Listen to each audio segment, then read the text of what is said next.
Good morning, 7 days of fasting. Ayan, nagpiprito po ako ng isda. Habang nagpiprito po ako ng isda, gumagawa po ako ng aking kape.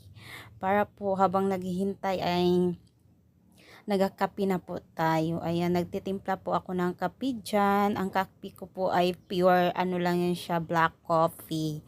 Ayan, naglagay na tayo ng tubig na mainit para naman mainitan ang ating tiyan sa umagang umaga. Ayan, habang nagkakape, magkain din tayo ng cream bread na may palaman. Ayan. Ayan na siya. Kape-kape lang habang nagpriprito dahil magpapasting na naman tayo. Pagkatapos dyan nating magkape ay naluto na po ang ating isda dyan.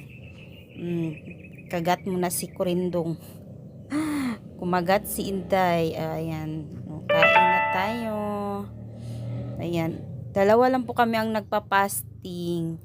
Yung anak ko po kasi wala dito yung mister ko. Ayan. Kumakain na kami. Kontento na kami sa isda lang yung aming ulam. O diba? Wala pang hilamos si madam. Bye!